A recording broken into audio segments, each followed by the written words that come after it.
Relationship is a verb. It's a moment-to-moment relating that happens, because otherwise we begin to see the other as some static or fixed thing that we believe will respond in a certain way, will be a certain way, and which then makes, of course, the relationship quite static.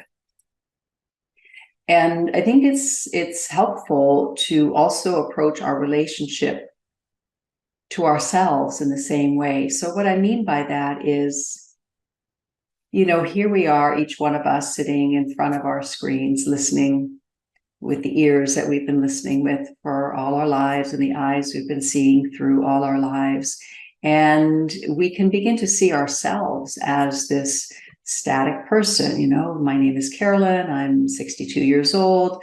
I'm a teacher. I live, here, and all of these things. We have these kind of identities. And so when we are with ourselves moment to moment, we cease to bring a curiosity, because we've kind of encased ourselves in a certain identity.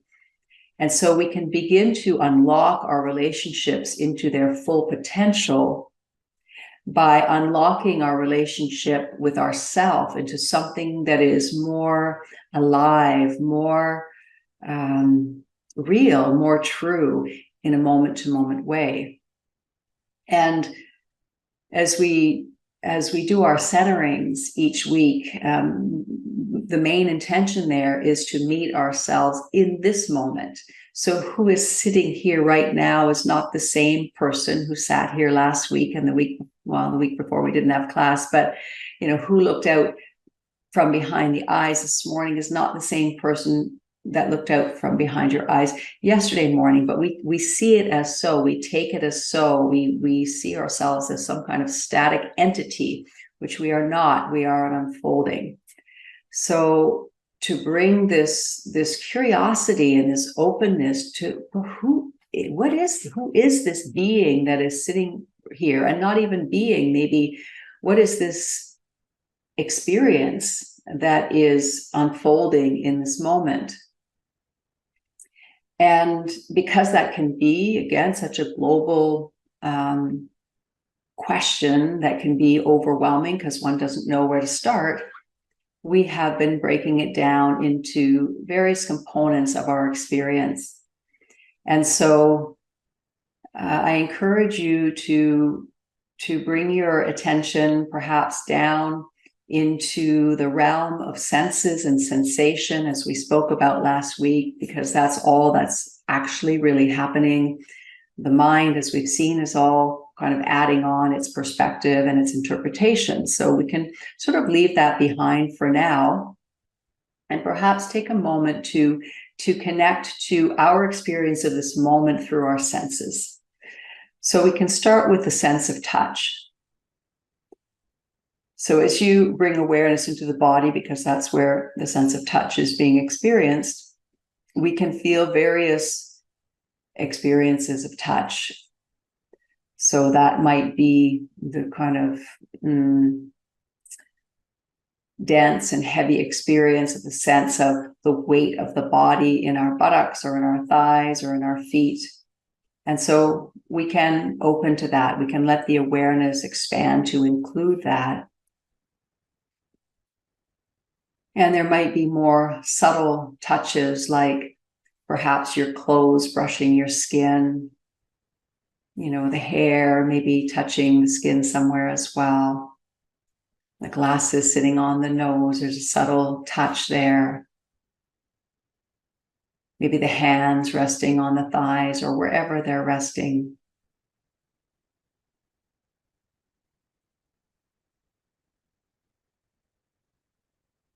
So we can open the field of awareness to include the sense of touch, which is a very real and very true experience, as long as we don't start adding interpretations. And now notice what your experience of this moment, how it shifts when you begin to just notice a sense of touch. And of course, in order to do that, one has to shift from the mind. So it's a very simple thing that I'm inviting you to do. But what it brings in is more than just these various sensations related to touch. As soon as we enter into the reality, the concrete quality of touch, many of us, and maybe hopefully all of us, will begin to also experience that when we do that, there's also this greater sense of presence, which is quite pleasant. It's quite peaceful. So this very simple invitation to bring awareness to this one sense of our body can begin to turn up the volume of presence in our moment.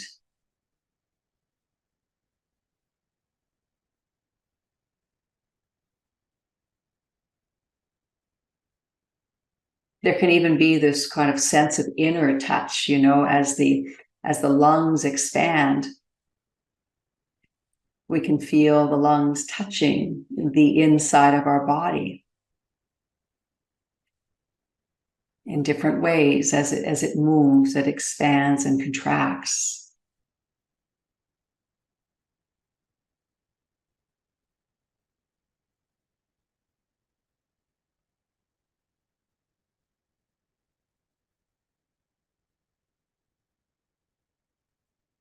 And then we can open to our sense of hearing. So hearing can include hearing the sound of my voice, hearing silence, right? No sound is also hearing.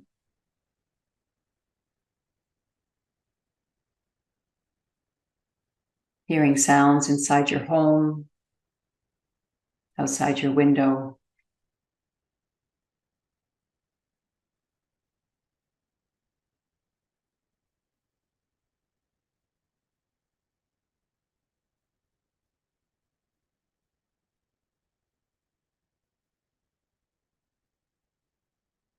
And then there's a sense of smell. So as you inhale and you open to the whole olfactory realm, you may smell the smell of the room, the smell of perhaps residues from dinner cooking,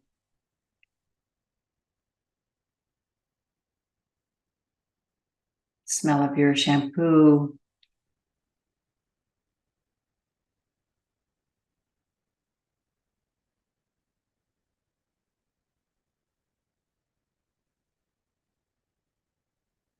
I have a wool blanket on my lap, so I'm smelling that.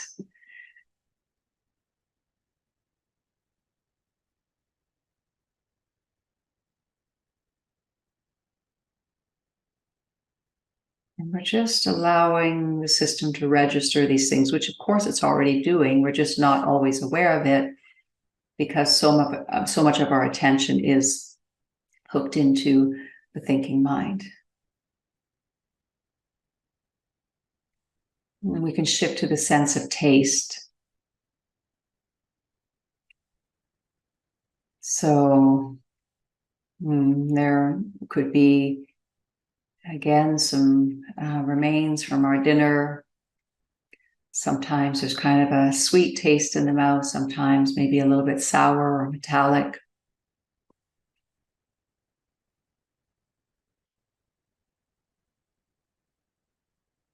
Sometimes if we open our mouth and breathe in through our mouths, there's a kind of a subtle taste that comes in from the air.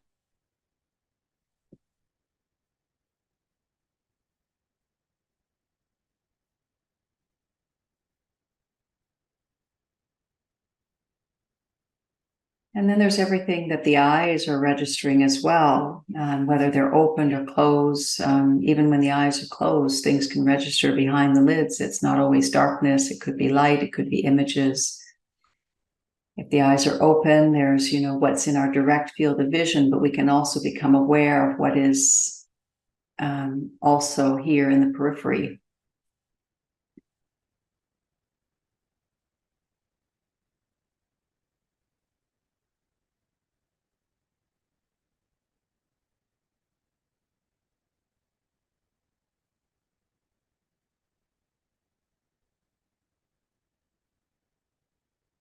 And then we can perhaps challenge ourselves to open to feeling all 5 of the senses simultaneously.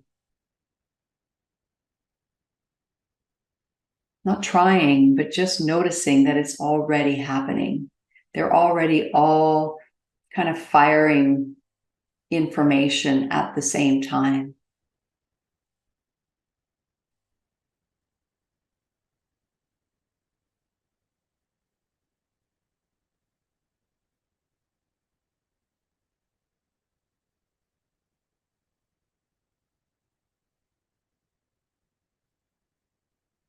And while we're in the sensory world, we can also include any subtle sensations inside of the body that might be related to perhaps muscle tension, muscle relaxation, temperature that we're sensing,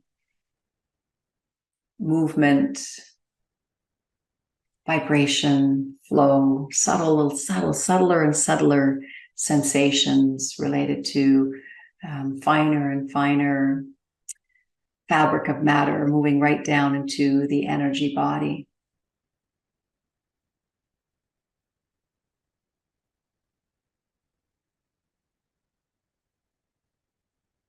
And so when we let go of any idea of who it is that has landed here in front of the computer or the phone this evening,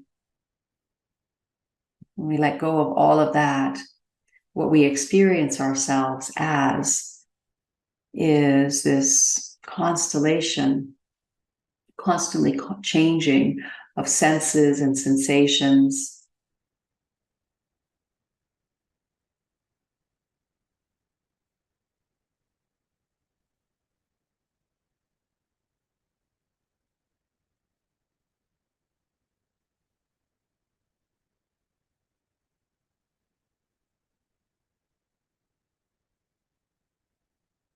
And the mind want to come forward and assert certain things that it thinks it knows about you, or it knows about your reality.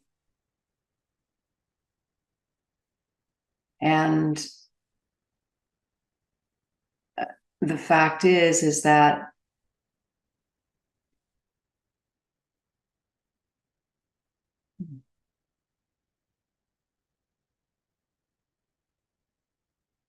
many of these things that it brings forth aren't actually true or relevant in this very moment.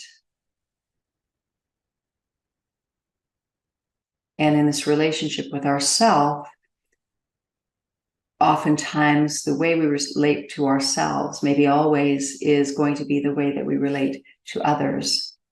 So we're relating to an image that we create of them in our mind, rather than to the actual shared experience that's happening. So there's a me, there's a you, and there's a third entity, which is the shared field. And this is what I'm encouraging you to become very curious about.